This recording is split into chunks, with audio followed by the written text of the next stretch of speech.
Cyberwork with Infosec has recently celebrated its 100th episode. Thank you to all of you that watch and listen and subscribe to both the audio podcast and our YouTube channel. We're so grateful to hear from all of you, and we look forward to speaking with you more about all aspects of the cybersecurity industry. To celebrate this milestone, we have a very special offer for listeners of the podcast. We're giving 30 days of free training through our Infosec Skills platform. Go to infosecinstitute.com/skills and sign up for an account, or just click the link in the description below. While you're there, enter the coupon code CYBERWORK, one word, all lowercase, CYBERWORK, when signing up, and you will get your free access. You'll get 30 days of unlimited projects to over 500 cybersecurity courses featuring cloud-hosted cyber ranges, hands-on projects, customizable certification, practice exams, skills assessments, and more. Again, check out the link in the description below and use the code CYBERWORK, CYBERWORK, to get your free month of cybersecurity training today. And thank you once again for listening and watching. Now, let's get to the episode.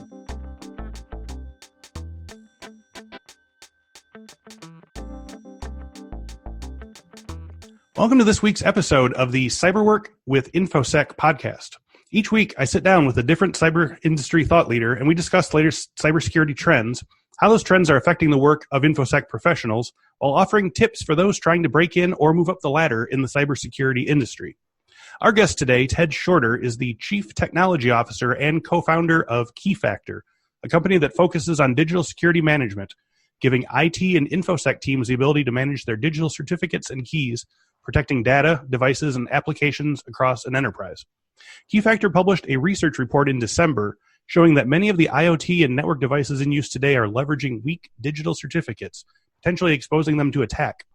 According to Keyfactor's research, 1 in every 172 certificates are vulnerable to attack due to poor random number generation. Most of these vulnerable digital certificates were not found on publicly trusted websites, but in embedded IoT devices and network appliances, including routers, firewalls, and switches. This is obviously a huge problem, and the solutions may not be immediately apparent. So Ted is going to talk about the report, the dangers of the so-called predictable randomness, the raw work of cryptography and keeping devices like these safe, the importance of building security into device during design and development, and also give us some career advice for those who might enjoy a career in cryptography. Ted Shorter is the Chief Technology Officer and co-founder at Keyfactor. Ted has worked in the security arena for over 20 years in the fields of cryptography, application security, authentication and authentication services, and software vulnerability analysis. His past experience includes 10 years at the National Security Agency, a master's degree in computer science from the Johns Hopkins University, and an active CISSP certification. As a computer scientist and team lead at NSA, Ted briefed high-level government officials, including presidential advisors and members of the Joint Chiefs of Staff. Ted also served as lead software developer on a contract with the Department of Defense to integrate biometric authentication with the DoD Common Access Card program. He lives in Akron, Ohio with his wife and 2 sons. Ted is an accomplished musician and played in a rock band for a number of years in Baltimore, Maryland. He's a passionate sports fan and actively follows baseball, football, and various forms of auto racing. Ted, thank you for being here, and welcome to Cyberwork.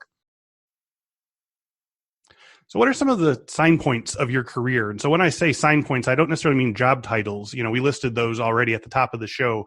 But what were some foundational learning experiences or project experiences or personal hurdles you jumped that got you from your earliest days to being the co-founder and CTO of a cryptography and digital safety company? Do you remember moments where you thought, I really learned a thing and this is going to, catapult me?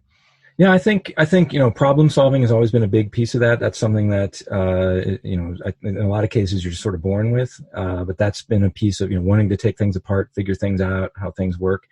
In terms of the professional piece, I think in terms of how I became to be CTO at Keyfactor, I joined a consulting company called Certified Security Solutions in 2003. And we did, it was a kind of a boutique consultancy going around talking to customers about security strategy and so forth. We did a lot of work around digital certificates, public key infrastructure, and that sort of thing. And I think one of the big pieces that really led to the CTO role and really Keyfactor in general was we saw some unmet needs in some of the products and things that we were implementing for our customers. Okay. And started by writing a very small, lightweight tool, and people started buying it. And so it just kind of snowballed from there. Kept asking for more features. The price points kept going up and up. And in about 2008 or 9, our CEO made a conscious effort to start to pivot the company more to a software company. And that company really became what Keyfactor is today. We've been fully a software company since about 2014 or so. Okay. And that's where the co-founder piece came from. It's a little bit of right place, right time, but also just kind of, always wanting to, seeing problems that are out there and coming up with ways to solve them. Yeah. And so right out of the NSA, you were thinking, I'm going to be a sort of cryptographer, software developer. That was what you saw for yourself, or did that you kind of fall into that? Well, and just in the consulting piece, I think that from a personal standpoint, my wife and I grew up in the Ohio area. Started looking for once we had kids, started looking for ways we could move back and roles we could that we could do from here. The cryptographer piece, I think definition wise, I guess I don't consider myself a cryptographer per se. Okay. To me, a cryptographer is someone who really invents the cryptographic algorithms from scratch and puts them forward. There are a lot of people who can try to do that. Quite frankly, the people who can really do it at a level that is world class, which is what's needed for the algorithms of today. There's you're talking about maybe a few dozen people on the face of the earth have that level. And do you have someone like that sort of on call with your company? No, but I think what happens is the algorithms that we use today. People have probably heard of things like SHA-1 or liquid curve cryptography, or maybe the RSA algorithm, so forth. Those are designed by people both in the private sector and public sector that are famous in those circles. Those algorithms undergo a tremendous amount of public scrutiny. The idea of just inventing a code and not telling anybody how it works, but that's not real cryptography. Real cryptography is here's an algorithm, the entire world can look at it and see exactly what it does and not be able to break it after years of scrutiny. Which is foreign to a lot of people. Yeah. What I think in terms of the professional side of things, what actually is far more necessary at places like Keyfactor, and also really almost any corporation at this point, is a cryptographic expert. So not someone who invents the algorithms, but understands deeply how to use them. So I sometimes refer to myself as a crypto plumber, knowing how to hook the different pieces together to be able to solve problems and create solutions and help make sure that it's not used improperly. Because crypto is one of those things that if you use it wrong, you probably won't notice. Things will still work; they'll just not be secure, which actually is a kind of a good segue to the research. But that is a role. Organizations like Gartner are recommending that large organizations have a cryptographic center of excellence inside of the organization, because that is becoming an increasing part of security strategy within these companies. So, it sounds like we're talking, like when we hear of like cryptographer as a job thing, you're really mostly talking about cryptographic analysis. Like saying you're a cryptographer is like saying you have a job, analyzing, royal jewelry or something like that. Like there's just not that many people that are that high up. Is that right? And there's a lot of people who think they can do it, but really doing it at that level is very difficult. And the world only needs so many algorithms, really. So it's more about, we need a lot more people in the world that understand all of these things at a level that they know how to hook them up and know the difference between an asymmetric and a symmetric key and a certificate and a hash algorithm, and to be able to plug all those things together in ways that make sense for companies, for people that are designing devices and so forth. Right? The IoT trend that we talk about, with all these devices now getting connectivity, is pushing the need for that knowledge into engineering teams and product teams and people building widgets that have never had to have that knowledge before, and it's creating a huge demand for those sorts of skills. Okay, so let's jump into it. We've sort of circled around a little bit. Right, let's talk about the Keyfactor report from December. So I want to open these numbers up a bit. You found that 1 in 100 every 172 certificates are vulnerable to attack due to poor random number generation. So first of all, let's talk about what 1 in every 172 certificates means numerically. How many certificates on average is this? Yeah, well, that's a good. So there's a lot of certificates out there. I think just to clarify a couple things, just for just for the audience. First off, I want to give credit to my colleague J.D. Kilgallen, who did most of the actual research within Keyfactor. What he did was to take a data set that we had created. So Keyfactor, our company, focuses on making the use of cryptography easy for our customers, managing digital certificates and keys, making it easier to apply that cryptography, offering things as managed services and so forth to offload some of the expertise and the need for that expertise inside of organizations. As a part of that, our software is actually able to scan networks and gather up the digital certificates that are in use on those networks. So what we did was actually aim that at the internet at large. And we have a data set of every single certificate that has been exposed to the internet over about a 2.5 year span. And that includes all the public websites that you could ever think of or name, as well as any other network devices that happen to be on the internet, webcams, routers, etc.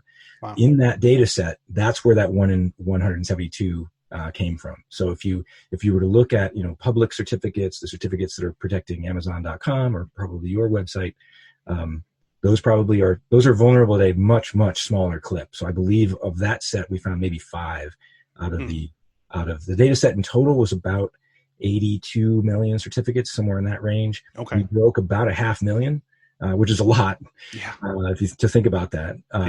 But what was interesting and why that report is really kind of focused on the IoT piece is it kind of exposes the fact that some of these constrained devices that aren't a normal PC or a web server or so forth have trouble generating keys that are random enough, and that fact can be exploited in ways that can cause serious problems. So for listeners who don't really get the severity of this issue, what does this many insecure certificates mean in terms of available attack surface for hackers? Yeah, I think, for the devices in question, there were a few device types that were particularly vulnerable and seemed to have issues. The vendor has been contacted about that. I can't really relay any status as to how they've addressed that issue yet. No. But I think in terms of consumers and so forth, this to me really underscores one of the bigger problems with IoT in general is that designing cryptography and for these systems, in a lot of cases, you can't use some of the same procedures and software and libraries and so forth that you used in your Windows machine or in your Mac or other more beefy devices. A lot of those just aren't as capable of, there's constraints in these devices in lots of different ways. Sometimes they can't communicate as well. Sometimes they can't support some of the preferred newer cryptographic algorithms or key sizes. So you have to make compromises in those areas. It's also, I think, just a case of, as I mentioned at the beginning, it's easy to do crypto wrong and not realize it. And I think this is one of those cases where you have code that says generate a random key. It generates a key. It works. It communicates just fine. Turns out that key is not nearly as random as it should be, and is far more easy to guess than it should be. And that leads to problems when people who know what to look for start looking. So a counterpoint to the severity of this, if this problem were somehow solved tomorrow through a massive change in standards or manufacturing or just a big old magic wand, how different would the threat landscape look in terms of the number and availability of options for hackers? It would at this point drop it completely to zero. The space, the size of the numbers that we're talking about, the random numbers that are being created, are large enough that the best computers we have today would spend millions of years trying to guess them all, if they were completely random. But as soon as that changes and you start having overlaps and it becomes easier to guess, then all bets are off. Okay, so we're talking about this a little bit, but in terms of like actual ramifications, tell me about the ramifications of these insecure certificates being on Internet of Things devices. We talked about, on this show, we had a episode about IoT and security issues and the obsolescence of non-updatable firmware. If you all go back and look at Emily Miller's episode, we talked about security issues with U.S. infrastructure. Very interesting. But talk here about the issues with so much insecurity and these types of sort of firewalls and devices. Like what types of, attacks can happen. Yeah, I mean, for the firewall piece, being able to you effectively, if you know the key and the certificate that's used on that firewall, and one of those things is deployed, say, in your company network, you could be able to man in the middle of that connection and actually read the information going back and forth, which would include things like your administrator's passwords and things along those lines, which is obviously very bad. Yeah. I think it's interesting you mentioned the firmware piece. We actually at Keyfactor do work around code signing and so forth, especially in the medical device space. The FDA has actually recently mandated about a year and a half ago new controls around requiring, or I guess they're guidelines at this point, but it is likely that they will become stronger than that in the future, around updatable firmware. And we have customers, for example, that are signing the firmware updates to things like insulin pumps or brain stimulators, pacemakers, vehicles, airplanes, etc. And if you think about the ability to compromise one of those signatures, right, and be able to fake firmware updates to devices of those types, you can just imagine the type of ramifications if a nefarious hacker got a hold of that sort of thing. Sure. So obviously, entropy and proper use of cryptography is extremely important. Okay, so I guess we got to the part about cryptographer as a profession, and I want to get a little further into it. Still, I know you haven't been a cryptographer as a as a career, but I do want to kind of start at square one and talk a little more about the difference between the different types of jobs you can have around cryptography. So, I mean, first of all, if you could still kind of walk me through like what an actual cryptographer, how they get to that point, but also like what are the sort of cryptography adjacent type of jobs that you can do? No, that's perfect. So, I mean, a true cryptographer that I'm referring to, they're literally inventing these algorithms and are doing so with a skill level where they will get adopted by these standards bodies, because that's what happens, right? Things like, you probably heard of AES, right? That AES became AES because NIST, National Institute for Standards and Technology, together a challenge scenario where basically a number of cryptographic groups and cryptographers, amateurs, professionals, etc., can submit algorithms, and then there's a long period where they and others attack each other's algorithms and analyze them. Yeah. To withstand that level of scrutiny, that's how AES became AES. That's how SHA-2 became SHA-2, and so forth. And the folks that play in that space, extremely deep math, right? So, world-class PhD mathematician is, absolute mandatory. Just for starters, deep expertise in things like computer science, analysis of algorithms, understanding how computers can process algorithms, and what can be done efficiently on a computer and what can't. Those sorts of skill sets are definitely needed. I think for this sort of second tier, which is kind of where I would put myself in terms of understanding this stuff deeply enough that how these things work, how to put them together, how to use things in such a way that you can help people not make mistakes as they're designing a device that's going to communicate over the internet or over a network or need to authenticate to something or update firmware. It's a similar, obviously a lot of math, a lot of computer science. It's just sort of down a notch in terms of the world classness of the skill sets that are required, if that makes sense. Yeah. Now, is this something that's is there a wide variety of sort of work you have to do, or is it kind of like security analyst where you're just reading a lot of logs? Are you just constantly looking at algorithms? Are you like what are the sort of day-to-day sort of tasks? That's an excellent question. I think it varies. At a company like Keyfactor, we're a product company, right? So my role is to help design products that will help our customers solve some of these problems, make it easier and so forth, make sure that our products are secure, but also understand the needs that the people building some of these systems are going to have, try to anticipate those and meet them, so that they can use them. Inside of our customers, they also need similar experts because they are responsible for designing all these things and making sure that all of those things are secure, right? Inside of any large financial institution, same sorts of things apply. You need someone who's going to understand all these things. When the government comes out with a new encryption algorithm specification, or someone says, hey, this algorithm has been compromised or weakened, to be able to understand what that means for your organization and advise on policy, migration, et cetera, is something that those people may need to do. So in the introduction of the episode, the phrase "the danger of predictable randomness" was uttered. What does predictable randomness mean, and what makes it easier to be decrypted? Well, I think the like I mentioned, the size of the numbers that we're talking about in these cryptographic keys and so forth are large enough. They're literally larger than the number of atoms on Earth, and the whole game, or at least a large part of the game of any cryptographic algorithm, is to have a key size that is large enough that even the most powerful computers of today, in fact, even many of them working in tandem, can't possibly guess all the possible keys that are there and actually break the algorithm. As soon as that breaks down, and they don't have to guess all possible keys, right? And that could be for a few reasons. One would be maybe the algorithm, there's something that someone figured out that now I don't have to guess all of them. I can guess a few of them, some subset, then it starts to get easier. But certainly if the key that's supposed to be randomly chosen isn't really random, all of a sudden it becomes easier to guess. It's difficult. True randomness is difficult, right? Most computers have some way of generating a random number, but it's difficult for a computer to do something that isn't predictable. They tend to be very predictable.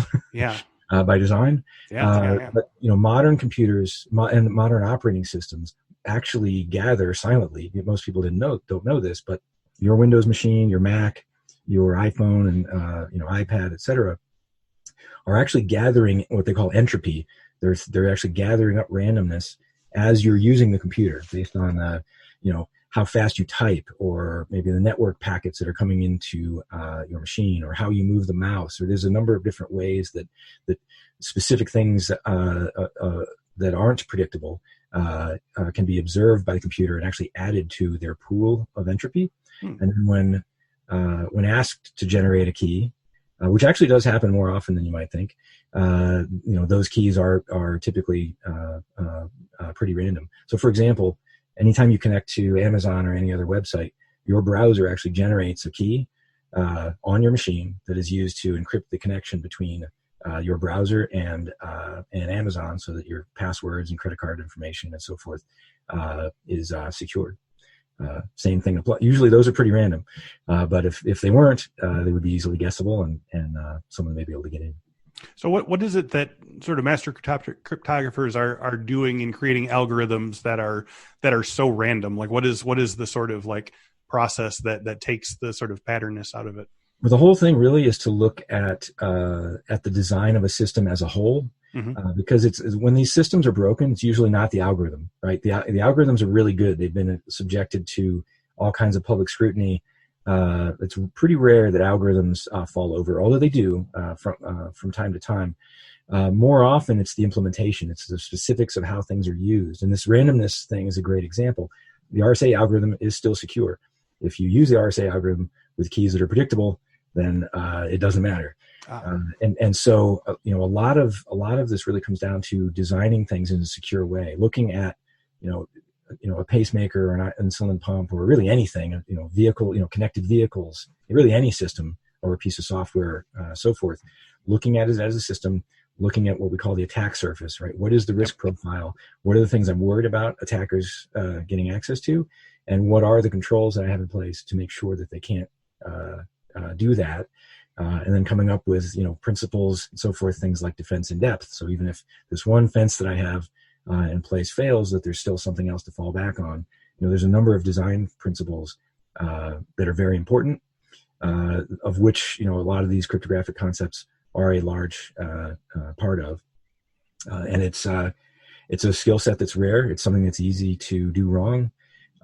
It's a skill set that's in high demand for people that can do it well. Well, speaking of demand, that brings me to my next question. So if you're listening to this right now and you're in a job you don't like, maybe you're working at help desk, or you're, reading the same log files day after day, and you want to make a change, but you don't know where to start, what's something that, our listeners could do or learn today that would put them on the path of working in cryptography? I think education is a big piece. Understanding some of these principles. If this is a mix of computer science, security design, Certainly there are college courses that can help with that. There's also no substitute for taking things apart Yeah. and trying things yourself, right? Are there sort of like demo sites or whatever where you can sort of play around with? And then reading books on hacking and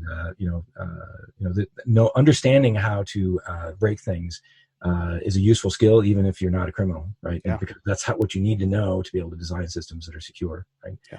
The more knowledge you can get, the better. So if for folks who are in college or even high school and are trying to learn their first classes in security or IT or computer science and want to sort of get a little inside track on cryptography as like an elective or whatever, what types of classes should they be taking? I know obviously computer science and probably math, but like can we be a little more specifically what kind of I mean, obviously, stats? Yeah, those are the big two. Some courses are now really offering courses in security. There are when I was in school, that was not the case. You kind of had to figure it out on your own. But most universities that I'm aware of do have some level of computer security courses. They vary in how useful they are to this sort of thing. I think a lot of it is doing research into the things that interest you, whether it's white hat hacking, how people look at securing systems. You need to know how to break systems in order to secure them, and whether that's at a cryptographic level or at an implementation level, at a software level, every single piece of the stack all the way up, there has to be a mindset towards how might a hacker exploit this, and how can I make sure that they don't. Okay, so let's turn back to all these insecure IoT devices hanging out there. Could you lay out a strategy that could be put in place to start stitching up some of these security errors, like the ones that are out there right now? Yeah, I think there's a couple things that one thing that's good that's starting to happen is that you are starting to see some legislation or suggested guidelines, regulation in places where it really matters, like the medical industry, automotive. Airline industry, these are places where connectivity in some cases has existed for a while, but is now being expanded upon. Yes. In a lot of cases, if you're designing some device, if that device isn't particularly expensive, it's a consumer device or so forth, the economics of hiring a cryptographic expert and a team of people to help, design it securely or even do a pen test to attack it, adds to the cost of that device. And in a lot of cases, the economics in a normal market just aren't going to afford that, right? Customers are going to buy based on price, and they're going to assume that it's secure even though it's not. And so, in places where the economics don't work, I think regulation and so forth is actually a good way to start to get people looking at doing the right thing. The nice thing is, in places where it really does matter, things like automotive, medical, there've been there've been talks at Black Hat on hacked medical devices and vehicles, certainly, and other things.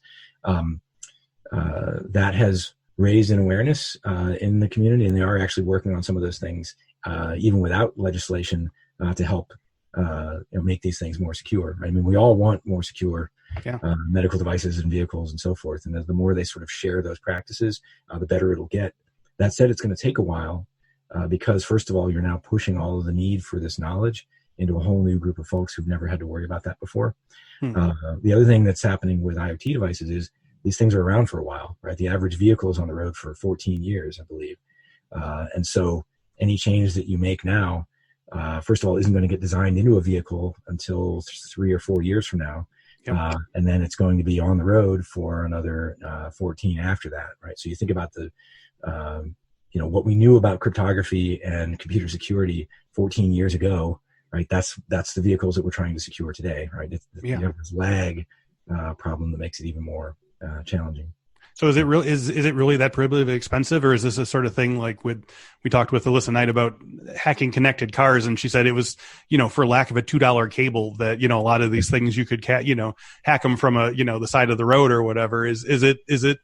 Is it consistently sort of expensive to sort of go in and root this problem out? It is, but cars are expensive, right? There should be some margin in cars that right. And they can and are actually working on this stuff, right? We're actually working with some automotive manufacturers at Keyfactor.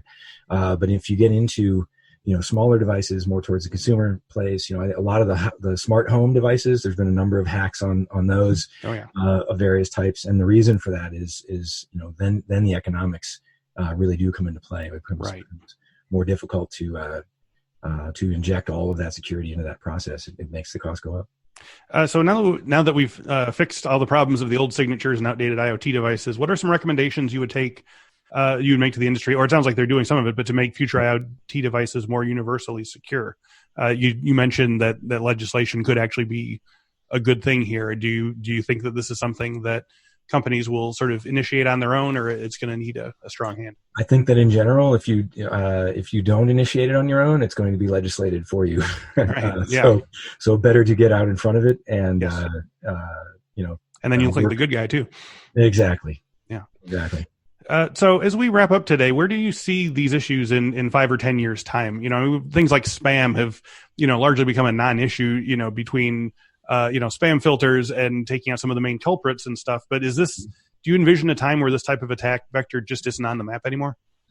Yeah, I don't know. I still get a lot of spam. I don't know. I need to talk about how you're. But I feel like we're down from the golden age. But yeah, it'll get worse before it gets better. I think there's a general trend. Anytime any new disruptive technology comes along, whether it was the internet, 20, 30 years ago, whether it's cloud computing or mobile or IoT, any of these new disruptive technologies, the pace of adoption outpaces security, right? And in every one of those waves, there's an opportunity, there's a lag where it gets worse before it gets better. I think we're riding, IoT, we're right in the middle of that gap right now. I guess the good news is I do think it will get better. I think it will take a while just because of the lag and some of the other things I mentioned a few minutes ago. But the bad news is it will be replaced by some other disruptive technology that will bring its own security gap. Of course. Oh yeah. And there's never going to be universal security piece, I'm sure. But it seems like there are certain things that could be wiped out and allow us to sort of prepare for other things. Yes. Maybe not this year. So as we wrap up today, tell me about some of the exciting projects on the horizon for Keyfactor. Well, I've mentioned a few of them. I think we've done a lot of work in the large enterprise space for a long time around helping organizations manage their cryptography, which is even inside of large companies, the use with some of these disruptive technologies, the use of all these cryptographic assets and so forth is expanding and is exploding, and creating a lot of opportunity and need for people in this sort of business, but also companies like Keyfactor. I think the IoT piece, the number of devices that are getting connected and the need to secure them, from my perspective, we talk about self-driving vehicles and so forth. I anticipate riding in some of these vehicles, right? And I fly on planes all the time, right? The need to secure this stuff, we all have a personal vested interest in wanting to have this done right.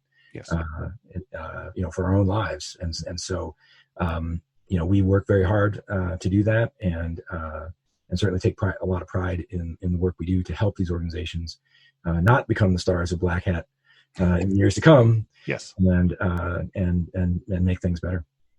So, if our listeners want to know more about Ted Shorter or Keyfactor, where can they go online? Any of the social media, I'm on LinkedIn. Certainly go there. Keyfactor.com is a great place to see more about what we do. That's probably the two easiest places. I'm happy to connect and have a conversation. All right, Ted, thank you very much for your time today. Absolutely. Thanks for having me. Okay, and thank you for listening and watching. If you enjoyed today's video, you can find many more on our YouTube page. Just go to youtube.com and type in Cyberwork with Infosec to check out our collection of tutorials, interviews, and past webinars. If you'd rather have us in your ears during your workday, all of our videos are also available as audio podcasts. Just search Cyberwork with Infosec in your podcast catcher of choice. And for a free month of our Infosec skills platform, which you saw a promo for at the top of the show, just go to infosecinstitute.com/skills and sign up for an account. And in the coupon code, type Cyberwork, all one word, all small letters, no spaces, for your free month. Thank you once again to Ted Shorter and Keyfactor, and thank you all for watching and listening. We'll speak to you next week.